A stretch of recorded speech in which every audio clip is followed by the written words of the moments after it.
Okay, in this video, I'm going to take you through the basics of how to use comms, and we're just going to sort of simulate a sort of exam session where we're going to have a little bit of messaging, but just do it on quite a small level so that you can just see how it works.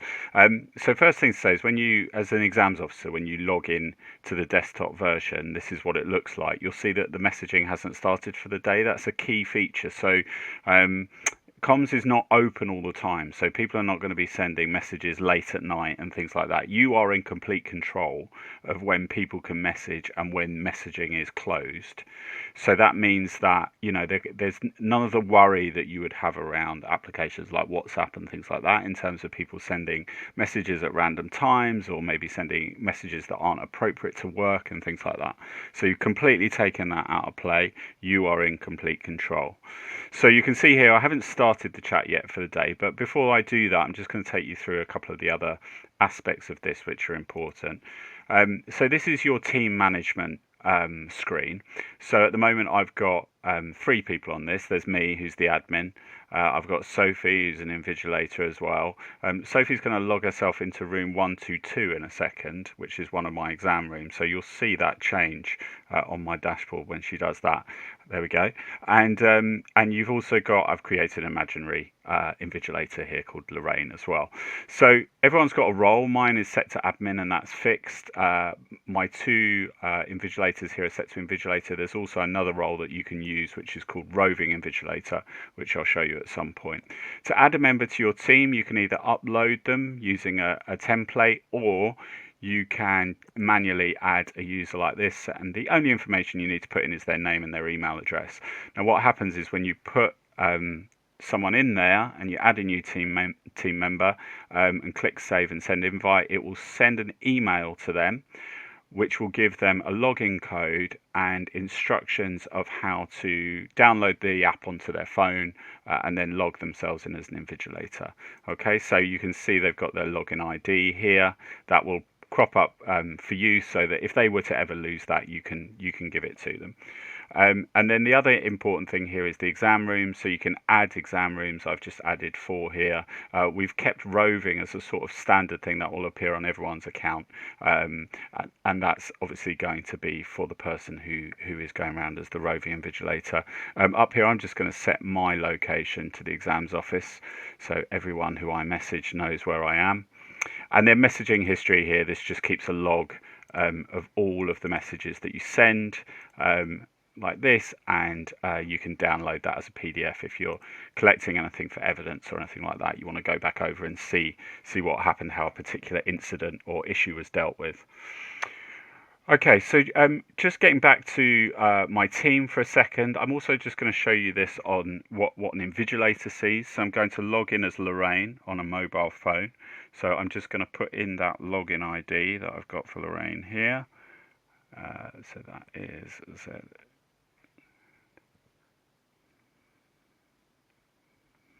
And I'm going to sign in. And you'll see that the view on the invigilator login is quite different really. So I'm going to put Lorraine into the main hall. So you can see that she has also got this chat here, but she can't start the chat. So waiting for me to start that. When you first log into the application, it gives you the ability to enable notifications. So I'm just going to do that because I want to receive notifications if I'm not in the application. I'm just going to allow that like that.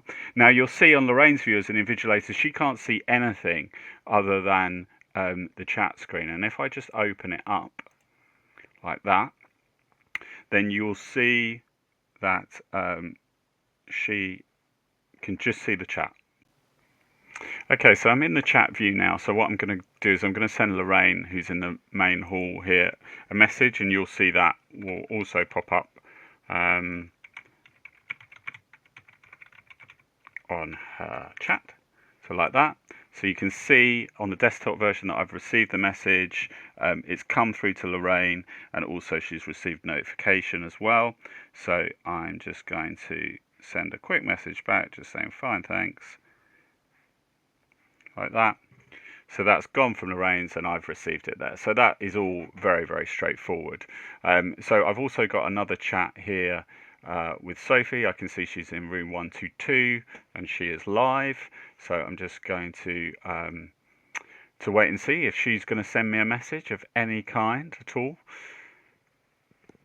Ah, there we go. Right, so Sophie's got a specific request, so she wants me to bring her 5 calculators. Okay, so I'm just going to leave that message there for a second.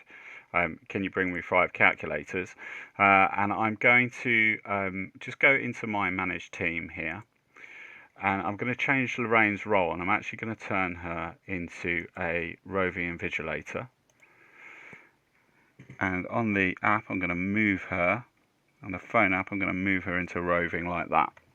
So now things are slightly different for Lorraine because she's become a roving invigilator. So she now has an extra level of permission. She can see Sophie's message. So she's become almost part of my admin team by becoming a roving invigilator. And you'll see my individual chat with her has disappeared, and now she's joined me in the admins.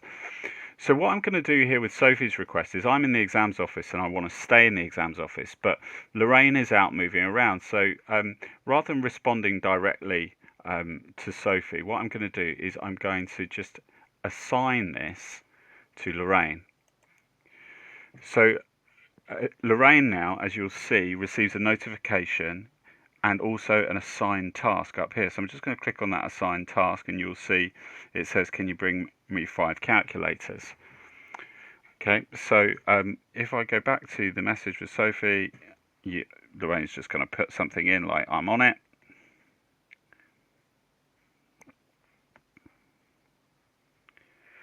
So Sophie knows now that she's on her way. So Lorraine goes, she delivers the 5 calculators to Sophie, and then she can mark that task as completed. So she could either do that by going into the message itself, or she can go back to her main view, go into assigned tasks and say mark as completed. And then if I go into my completed task, there you can see that. And actually on the admin dashboard now as well, I can see that Lorraine has completed that task. If I go into the completed task, I can see that she's done it there as well.